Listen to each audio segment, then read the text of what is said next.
Good evening, everybody. Welcome to First Center. Welcome to our self-healing class. I know there's a lot of people signing on as we speak, so you're all, if this is your first time, just want to extend again a welcome. And I know many of you are finding us in various ways on YouTube and Instagram, and I think we're everywhere now. So it's really special when you get onto the Zoom call because you're able to listen and also participate afterwards for a short time. If you do speak afterwards, be sure to let us know where you're from and how you found us. We have time for a little bit of sharing after each session. This class is about self-healing, and most of you know that this particular center, this church, has been affiliated with Louise since the very beginning. She took her classes here with Raymond Charles Barker, who was the founder.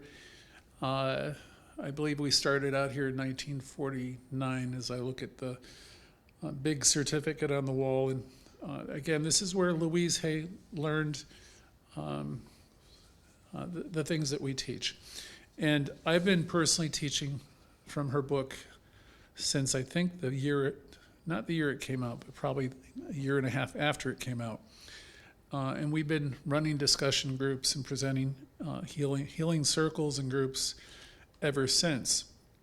So tonight I'm working on one of her, she had a tour that she was doing, and there was a list of things that she mentioned that we can do to improve our lives, to heal our lives. And I went through about a third of it last week. And so I thought, well, it was good. I thought maybe I should just continue with it. I don't like just leaving it behind because it was so valuable. Last week, you might recall, we were talking about planting seeds. And I was thinking at the time of Kat, who's living out in where there's farms, and she can see the, how quickly, the barren earth starts to, give birth to fields of vegetables, flowers, fruits, and all kinds of life. And our thoughts are like that. We just don't realize it. Our thoughts are really things, And the thing is, we don't realize, we have casual thoughts and we have thoughts running inside of us all the time. And if you let them go unchecked, the thing you don't realize is they're producing. And your mind is always thinking, at least mine is, right? It's running all kinds of thoughts. And that's really, if you think of your consciousness, your awareness, awareness and consciousness can be thought of as synonyms.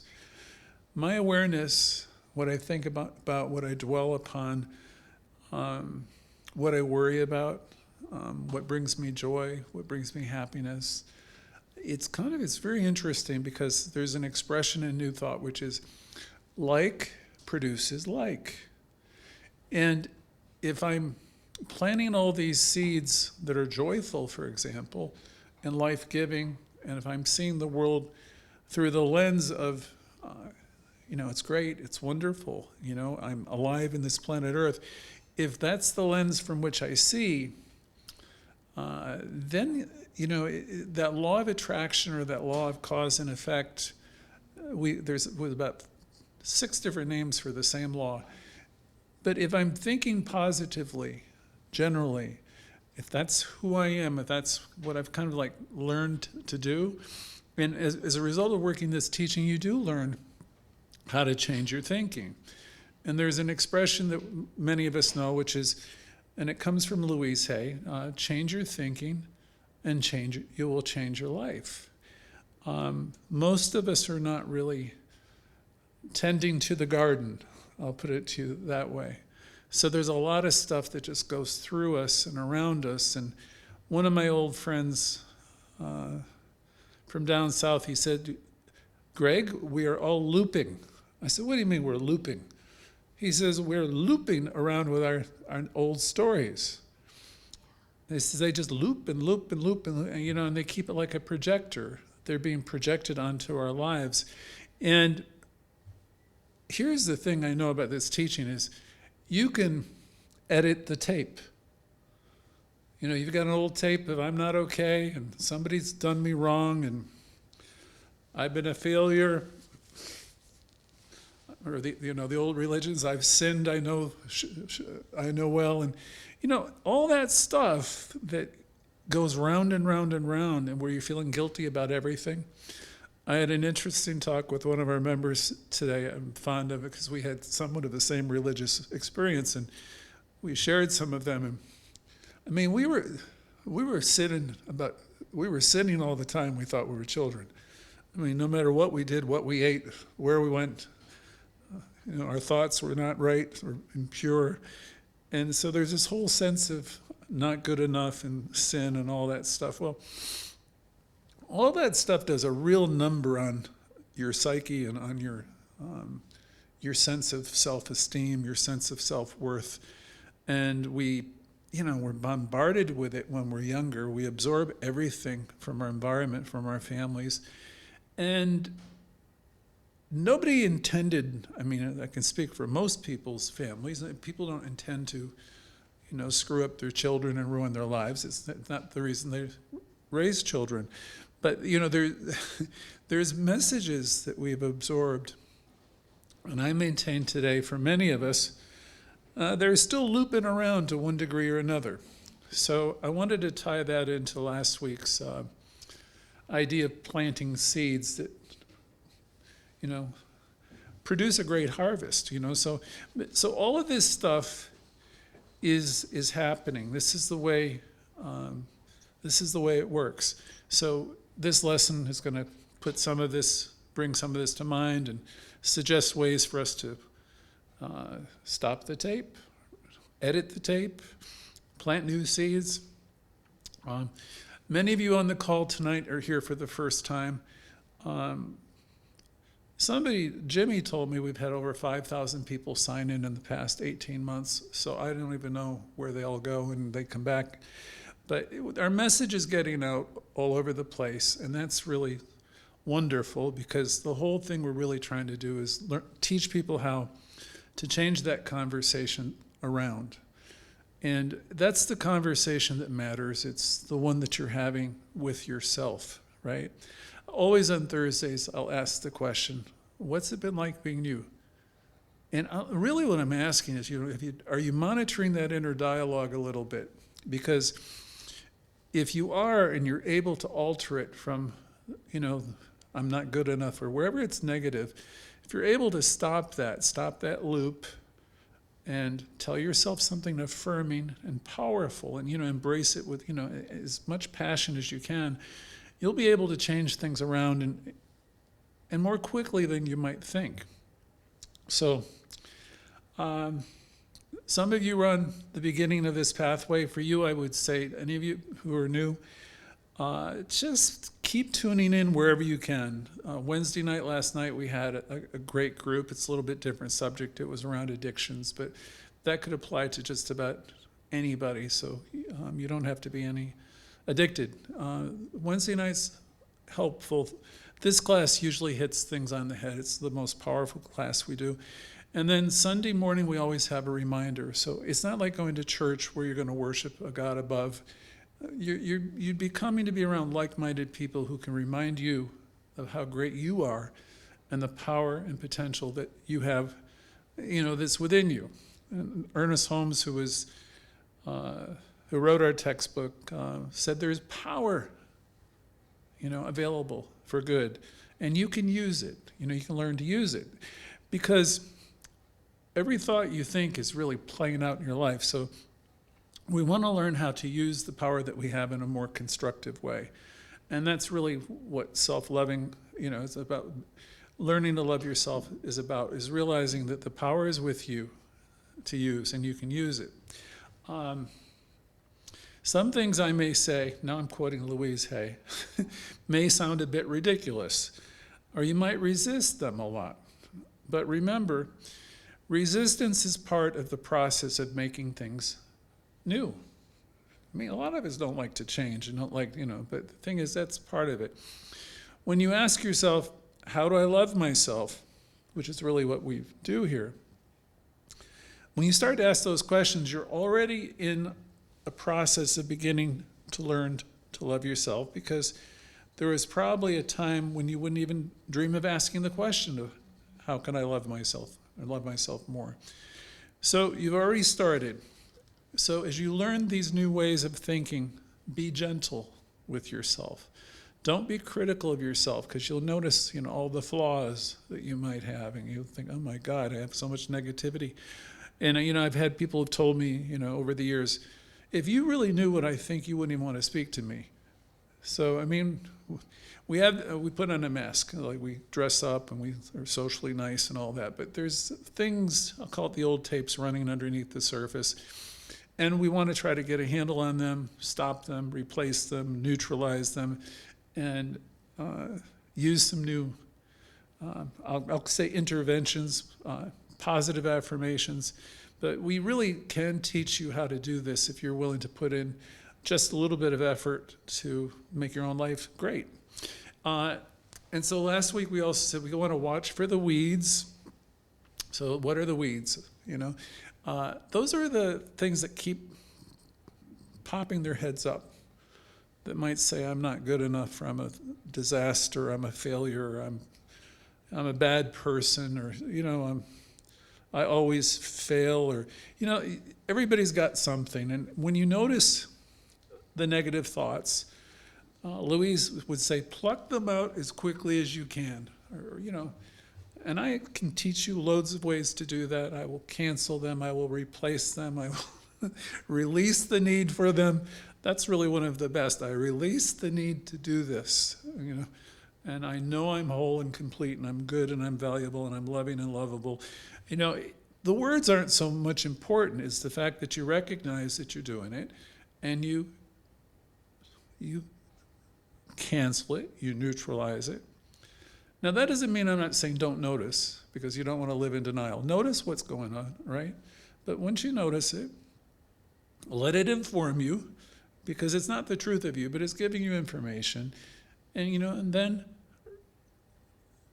release the need for it and replace it with something positive.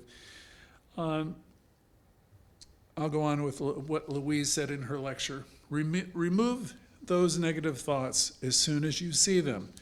You want to treat yourself as you would like you're somebody that you really, really like and appreciate and love. And you want to be gentle with yourself. And that's so very important. And it's okay. You got to know it's okay to make mistakes while you're learning. And every human being on the planet came in here to learn something. You weren't expected to have all the answers. You weren't expected to know everything. So, we're learning, and we trial, and there's trials and tribulations, and everything you've ever done, I've ever done up to this point today has brought me to the place where I am right now. So never, never, never criticize the self. I've heard that said from the Louise Hay material for over 40 years, I think it is, or whatever number of years it is, since 1987. 30 some odd. You don't have to immediately be perfect. People want to look like they have no problems and they're perfect and all that. They want their physical appearance to be perfect. They want their lives to reflect perfection. And Louise Hay said this type of perfectionism is a bit of a curse. She said we don't give ourselves a chance to really learn anything new, because if we don't do it perfectly in the first 3 minutes, we assume there's something wrong with us, we're not good enough, and anything you're going to learn is going to take some effort, going to take some time. And when you first begin doing something new, it's going to feel weird, it's going to feel different. I remember watching people when I was younger saying, I am God, I'm whole and I'm complete, and I looked at them, I thought, these people are crazy. But I understand now what they're trying to do, because you are one with the one. You're not some second class anything. You are an individualization of this source, this God, whatever name you want to ascribe to it. You are a part of it. You are an individualization of it.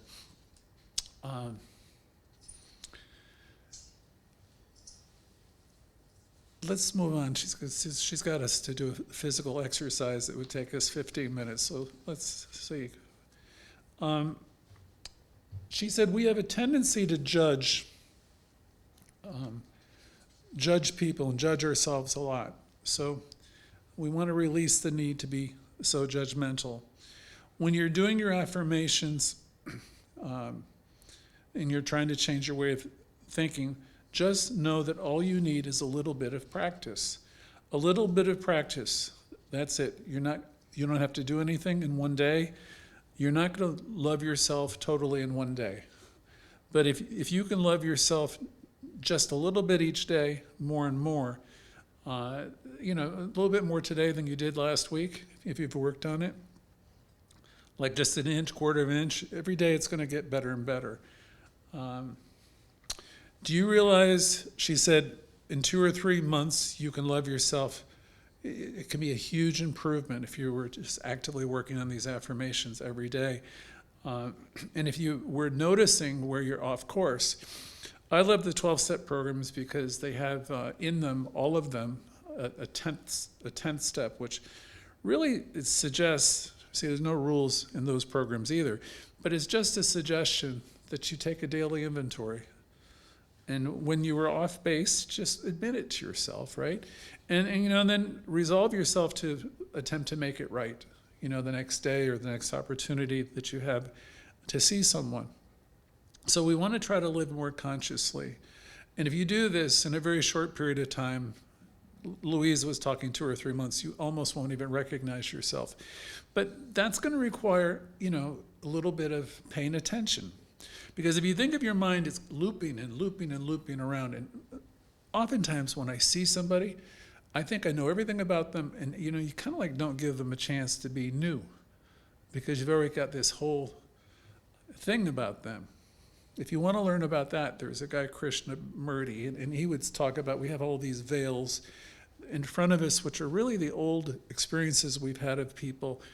And it's tough to be in new moments with people when you're carrying a lot of stuff. So that's something we want to do. We really want to be noticing, and we want to try to be in new moments with people. So we're not carrying around the baggage. Ernest Holmes says we carry around a lot of these corpses. And what he's talking about is we're carrying around this old judgments, interactions, arguments, resentments, and all that stuff. It kills us. And it's going to be difficult for you to have good relationships with people or to forgive or do anything else if you are carrying around a lot of stuff. So this is not a part of this lesson, but I'm telling you straight up, forgiveness is going to be the answer to so many, so many things, and letting things go. So back to this lesson. When you get up in the morning, you can say, I really want to love you more today than I did yesterday. And take a moment and look in that mirror and tell yourself, I love, accept, and approve of you exactly as I am. Or just look at yourself and smile, acknowledge yourself. Do something, to help build that up. The next point she had for this particular seminar was be kind to your mind. What do you imagine that means? Be kind to your mind. Here's the thing about low self-esteem, and even worse, self-hatred. It's really only, what that boils down to is having unloving or critical thoughts. If you have a lot of unloving or critical thoughts about yourself, most likely these are thoughts that you've been nursing, or they've been looping around again. Old tapes, they've been going around for a long, long, long time. And many times these thoughts have been around since you were very young. And sometimes it happens after you've had a loss. Somebody could have rejected you, divorced you. In life, sometimes there's betrayals. There's things that happen that really impact people. Deaths occur, of course. And people are impacted, and sometimes profoundly. And then, the thoughts and thinking, change. I have couple of friends I think of that shut down. They just shut down emotionally and completely. I remember one friend, Alan, years ago, who said, I don't want to feel this, or I don't want to feel or deal anymore. And we're all trying to help him. And I do remember he ended his own life. And the thing is, if you're nursing or thinking negative thoughts over a long period of time, or something happened to you, I only hope you find a way into a class like this, or you seek help and start to talk about what's going on. I mean, find a group, go on Meetup, join a group, join this class, because our whole purpose is to help people and help them, dislodge some of these thoughts. And if you have, if you have a greater need to share, you can always call the center. I'm here most of the time, and Jimmy will put you through, and we'll talk. And if you need help, more help, we'll refer you. But the thing is, if this stuff is all bottled up inside of you, a bunch of things, these thoughts, you're going to feel terrible. And so we're really here to expand our consciousness so that we can be happy, joyous, and free. And we can come to realize more than that we're here to express life, abundant life, happiness. So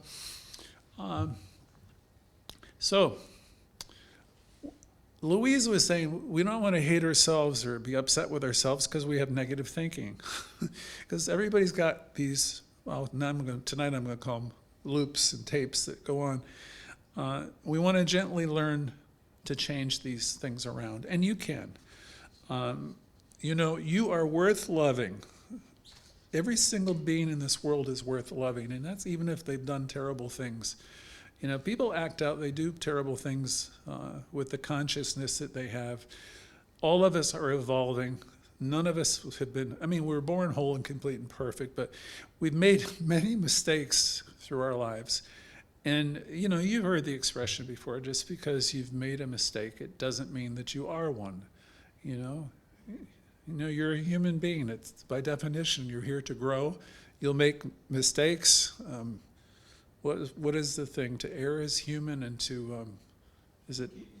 and forgive is divine. Well, that goes to yourself, To err is human, to forgive divine. Forgive yourself, forgive other people. You be the person that extends the love, because sometimes the other person's not capable of doing that. If you're capable of doing that, then it's yours to do. Don't wait for it to happen. Louise said, you don't have to do anything, by the way, to earn love. You are a being of love and light. You see, you don't have to earn anything to breathe either. You have the right to breathe and to live freely and fully because you exist. You're a spiritual being. You're here on planet Earth. And you have the right to be loved by right of your birthright because you exist. We're all lovable because we exist. We're all part of this spiritual universe. We're one with it. And we have to know that. And we need to know that for ourselves. You have to know I am important. I am a part of God. I'm part of the creative process. I'm an individualization of it. See, a lot of you think I'm crazy when I say this because you've not heard this before.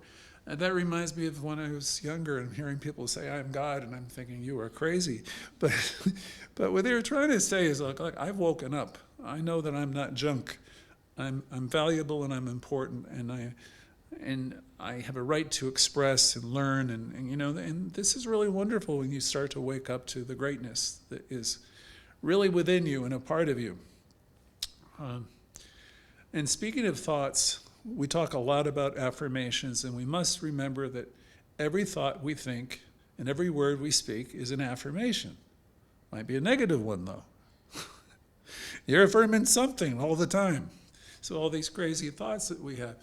So I wish not to say them crazy thoughts, but all this automatic, thinking, and it's like the loop. So we want us to be more mindful. I'm going to remind you of Socrates. He said, the unexamined life is not worth living. So we want to just not to be critical, just to be mindful of what it is that's going on and that we're spinning, what tape we might be circulating. Because we know today, any movie that's made, you can edit a lot of this stuff out. Far too many of our thoughts are negative. And we're not aware that the thoughts, the words are shaping our future, and they're shaping our experiences, and they're impacting our health, and they're impacting our relationships. And we start to think it's about our medical conditions. We start to think it's about the people in our life. We want to basically wind up blaming a lot of people. But the place we really want to look is we want to look to ourselves and what we're thinking and feeling. So if you want to learn how to do affirmations and have them be powerful, we're wanting to create positive statements, to create something wonderful and new in our life. And, for the purpose also of eliminating something in your life that isn't wonderful. Doing affirmations is one of the best ways to counter negativity. They can be thought of, again, as old tapes.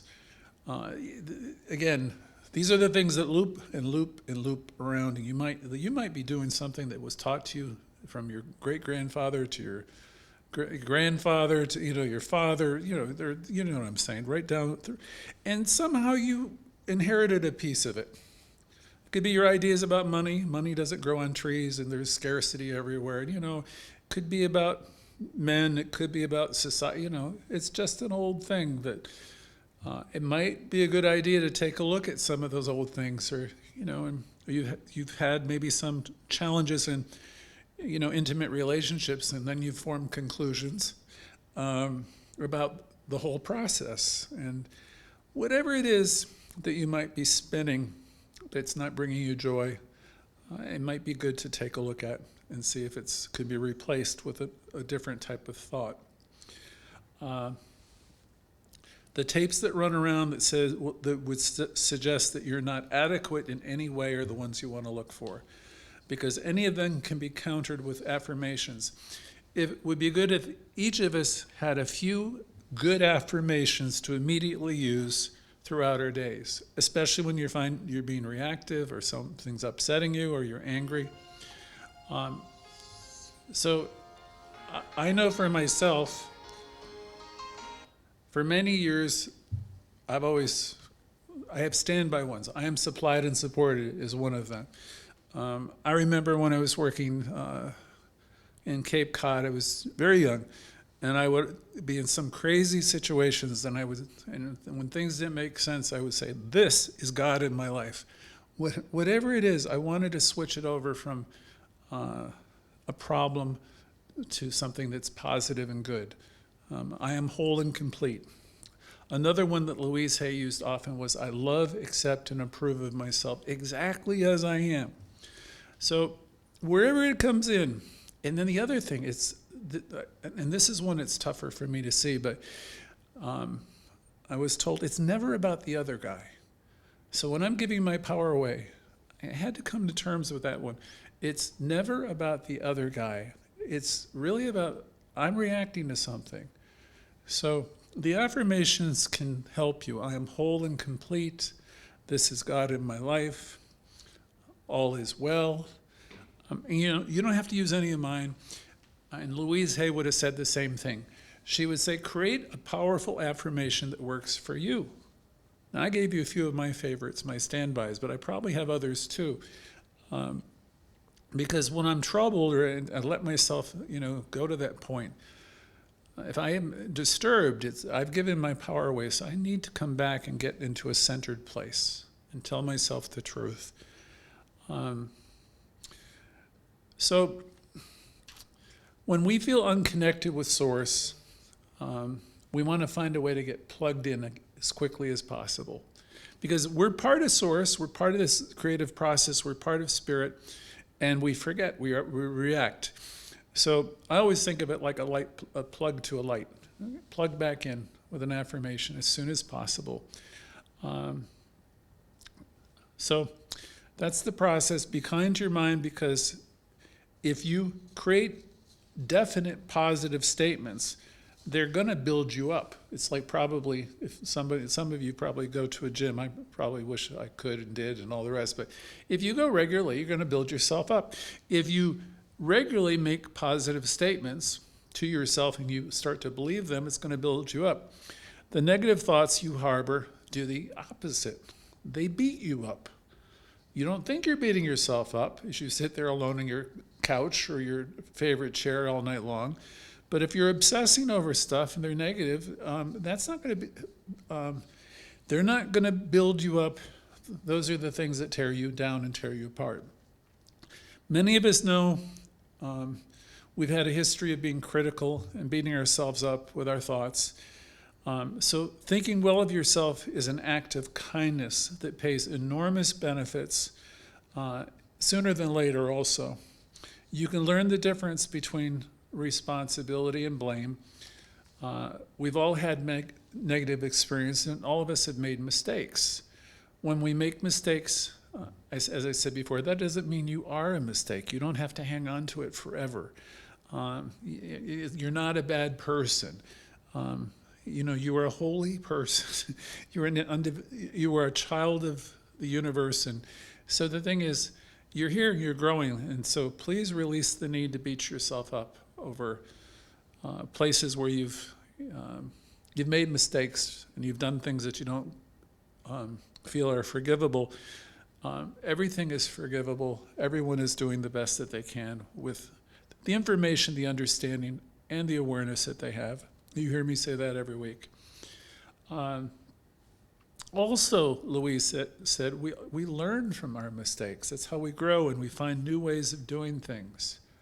We learn how to love and to be more compassionate. And so life is not out to get us, really. Quite honestly, those very mistakes are the things that will bring you great experience so you can move forward. And that's really the proper way to think about things like that is, what can I learn from this, and what's my intention to do it in a different way? Louise next mentioned, this generation probably doesn't remember him so much, but Dr. Bernie Siegel wrote some important work about in self-healing. One of his books was Peace, Love, and Healing. And he said people who have so-called terminal illnesses sometimes defy the odds. And he said the people who defy the odds and seem to heal more all share a certain characteristic. And he says they have an acceptance of the responsibilities for the decisions in their lives. They don't blame themselves. They accept responsibility. So he said that's one common trait. And he says blame creates in any human being guilt, and guilt always seeks punishment. So if you're always feeling guilty, it's just like, you're looking to be punished. And punishment creates anguish and pain. His suggestion, or I think it's Louise's at this point, is to be kind to yourself. And what that means, stop all the blaming. Wherever you're pointing the finger at anybody, just stop yourself in the middle of it and go right into a positive affirmation. All guilt and all punishment and all pain. When you find yourself, in these places, just stop yourself. We want to learn how to respond to life in a loving way. Another kind of kindness you can give to yourself, Louise said in the next section, is to learn how to slow down, learn how to relax. We say here in this place, First Center, take a pause. Relaxation is essential. It's absolutely essential for the healing process. If your mind is running rampant in circles and circles, just find the way to slow down. I've been in spiritual groups in my life where we set our watches, or we try to every 15 minutes or half hour just slow down and take a pause, and just for maybe a half a minute. So however you can, find a way to relax. It's really important. It's really hard to allow healing energy to flow within us if we're tense, we're under pressure, and we're frightened. It's like we shut off the energy, and it's like she said, if you can shut that down and just take a pause for a minute or two, a few times a day to break up whatever is going on that's part of your day, where the stressors, you will allow your body to begin to relax, and you let go a little bit. And always taking a few deep breaths are a good idea. See, at any moment, you can close your eyes and take in a couple deep breaths and just release whatever needs to be released, whatever tension you're carrying. And if you can remember to do an affirmation, as I've suggested, that would be good also. She suggested take a few time outs throughout the day. I mean, many of us work jobs that are difficult, where you have demanding lives, you have children, you have a lot of things competing for your attention, but you're not going to be as effective as you want to, especially if you're reacting to people, places, and things. So take those pauses. The 12-step programs will tell you to take a pause, go to the ladies' room or the men's room, wherever you have to do, just take a minute and take a few breaths. That's a spiritual practice, because relaxation will rejuvenate. And then you can also give yourself some positive, true messages. Again, I've got in my own notes, I am supplied and supported. I say that to myself all the time. And as I do, you breathe in and release the anxiety or whatever has been bothering you. Once more, take a deep breath, and as you exhale, let yourself be centered. So few deep breaths, finding time out for relaxation is one of the things she was stressing most in this situation. No matter how busy your job or crazy your life, you can always find a few seconds or a minute here and there. It'd be nice if you could find, 5 minutes, 10 minutes here or there throughout the day, but whatever you can do to do that, it's important. And she suggests, tell yourself, I love you, as often as you can remember. Whenever you walk into a bathroom, especially if it's, you're there by yourself, look in the mirror and say, I love you, and all is well. And then just notice how much lighter your body starts to feel. If you just take out that time for that pause, that will refresh you. She said it can take 1 minute. It could take less than a minute. And if you do that several times a day, it sort of says to your body, it's okay. You don't have to go through this day. You can loosen up. You don't have to be tense. It just reminds you. You can be relaxed and still handle whatever you need to handle. Another kindness that some of you enjoy is you can learn to meditate. As a society, we've made meditation into something that's strange and mysterious. And, you kind of have these ideas of what it ought to be and all that. And yet meditation is one of the oldest and simplest processes that anybody can do. And all we have to do is sit or even lie quietly, close our eyes usually, and take a few deep breaths and let our body do what it will naturally do. If you do it, it will relax a little. We don't have to force it. It just happens. We can repeat words like love or peace or healing or anything that's meaningful to us. You don't have to follow any formula. Your mind is active, so you don't have to be worried as things float through your mind either. In a meditation, you might even be able to, give yourself an affirmation or two. I love myself. I love, accept, and approve of myself. I forgive myself, or I'm willing to learn. Any of these things, as you're quietly sitting with yourself or laying down. And the other thing too is if you're able to do that a little bit more, you'll notice answers will start to come to you. Might not be right then, it could be the next day, but sit with yourself, because Spirit's already operating in you. I've always maintained that whatever part of us that's spiritual does come through and speak to us. We get moments of inspiration. It may come through your dreams, could come through quiet moments, but you're connected with it. So it does, it will, you have an internal guidance system that increasingly you can learn to rely on. Louise said next, the thing I do most of the time is just say, what is it that I need to know? And she said, we'll sit there and wait. And what you need to know is revealed. She said, always. Might not be right then, but it's soon enough. You don't have to feel rushed or panicky. Just allow things to happen. So that gets tied back into relax. Remember, it's the nature of your mind to be thinking. You're never going to stop your mind from thinking. So for those of you who are meditating, say, I can't meditate because my mind is always thinking. Yes, your mind is always thinking. So just relax. Some people think if they meditate, they have to stop their mind from thinking. No, you don't have to do that. But things will slow down. You'll have these thoughts that'll be fleeting by. You just allow them to flow through.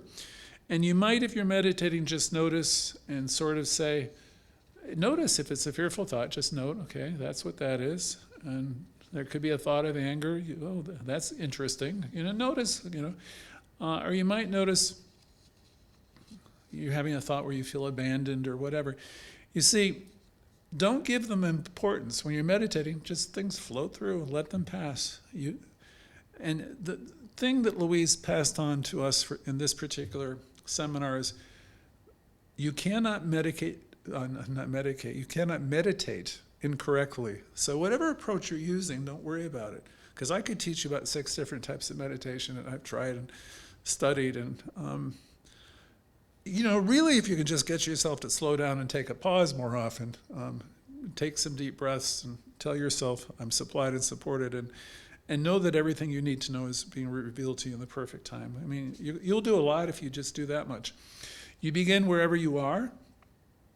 The thing is, but just don't do it once or twice. Let that become an important thing. It's kind of like when you tune in here, a lot of you every Thursday.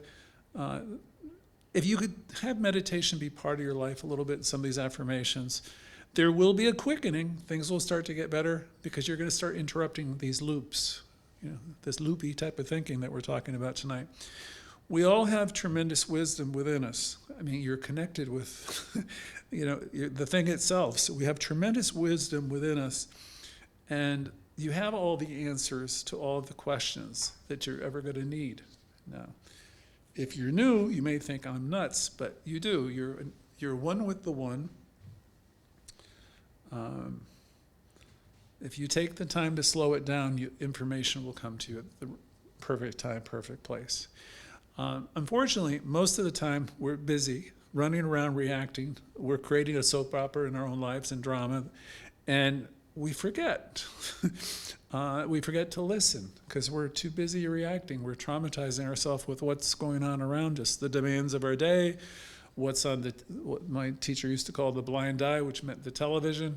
We just react and react and react. So here's where Louise is somewhat imploring us or emphatically suggesting quiet down if you can and listen to your inner self. Find a few timeouts. Actually, find as many as you can throughout the day, even if they're only for a minute, right? Or 30 seconds, Give yourself that look in the mirror and say, I love you. Begin to change that messaging around and notice whatever the inner dialogue that's looping around. She said, you're never going to have any idea how wise and wonderful you really are until you quiet the hell down, until you quiet down and listen and pay attention to that inner dialogue. You can take care of yourself. You might think life is too much, but you can learn to love yourself and take care of yourself. You do have the answers for yourself too. So the suggestion is become connected with yourself by sitting or laying down or whatever you do to quiet yourself. Take the pause that refreshes. That's one of our recent additions this year. You can think of meditation as focusing on your inner dialogue, your inner voice. It's like you're focusing and listening to that inner messaging. That's what those of you who know me ask that question every Thursday. What's it been like being you? I'm just really wanting you. I'm hoping you start to pay attention to that important conversation. And I'm never really asking you to share with us what it is. It's just, if you become more mindful of what's spinning inside of you, the tapes, the thoughts, and pay attention whether you're correcting them, turning the negative ones into positive ones, it's a great practice because it'll pay huge dividends, because if you begin to turn these negative things that have been with you for years, we've spoken of them in the books like the Four Agreements, and we just have a lot of it within us. And we're not looking at them. They're there. They've been passed on for generations. So you have the power to change them. Okay, you really do. So visualization she talked about next, and she said it can be positive if you can create clear mental pictures of images of positive outcomes, So if you're in some type of occupation or you're in a relationship and, things might not be going the way you would like, you can, in meditation, you can create mental images or pictures of happiness and joy and, successful outcomes. And they can be very, very helpful. They can also be very helpful when you're healing and you're dealing with your body. Louise did a lot of visualizations when she had cancer. She said she used to visualize cool, clear water flowing throughout her body and washing out any of the diseased cells. And she said, that worked for me. She said, my body responded and started to become strong again and healthy. So some people like to use visualizations, she said, in fighting their cells, and because they think in terms of fighting disease. And she didn't personally like to do it that way. She says, because I don't like the idea of creating a war within my body. And she suggests for all of us, if we're using visualization as a technique, it's better to use an image that will cause something to dissolve, like the sun could melt, or you could use some form of love to make the positive change. When you're using visualizations where you're making some positive, she said, just choose something that works for you. So it's a good idea to, I remember reading some of other books about her where she always used like yellow roses as a switch thought when there was something troubling her. So have positive things you can think about, images, if you want to be working with visualizations. I think personally, paying attention to the inner dialogue and the loops, that's what Ernest Holmes is talking about too. We carry around a lot of dead wood or whatever you want to think about it. That's the stuff I think wherever we can release that stuff and replace it. That's what we do in affirmative prayer, which I'll talk about, probably not tonight, but we talk about it a lot. So use positive visualizations. The next thing she wanted to talk about in this seminar, I don't know if that's probably how much time we'll just talk about that. She said, get in the habit of learning to praise yourself. And that goes against the grain for just about everybody, I think. Get in the habit of learning to praise yourself. She says, criticism breaks down the inner spirit.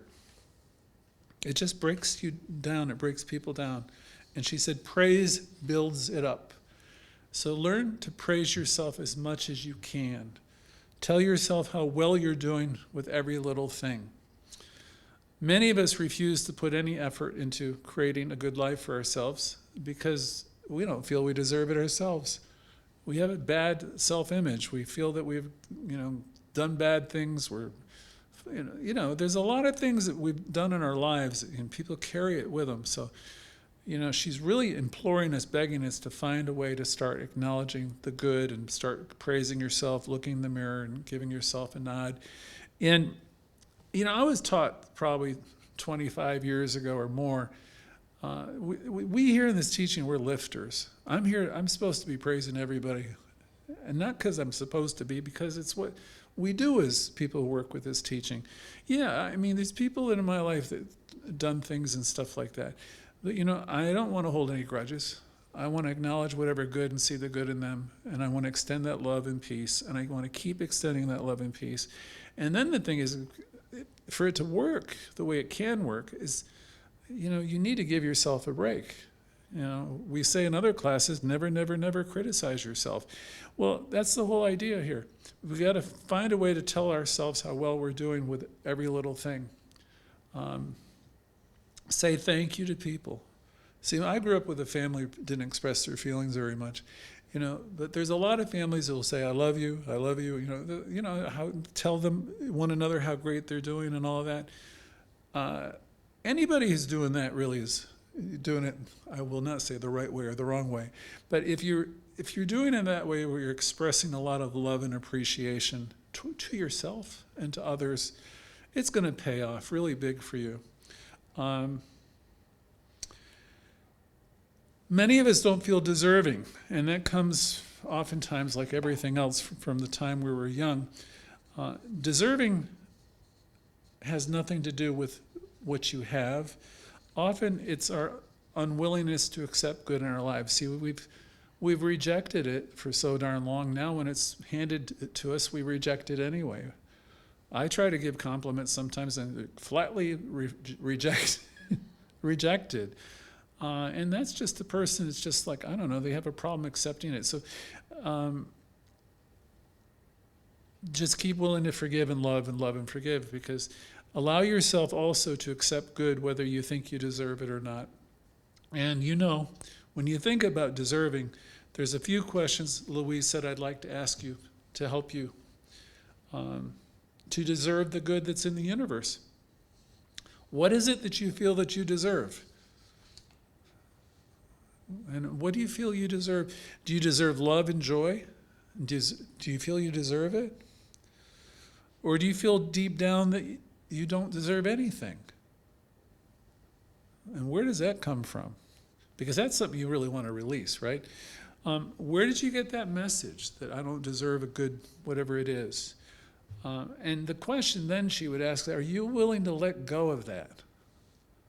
Because if you're really working this thing, so you really want to get to the point where you really love yourself and feel you deserve all good. You approach that ocean of life that she talks about in her meditations. So you got big buckets where you really sense, look, I deserve the best. One of my teachers used to say, this is a first-class teaching where everybody deserves the best. Just the thing is, most people don't realize they deserve the best.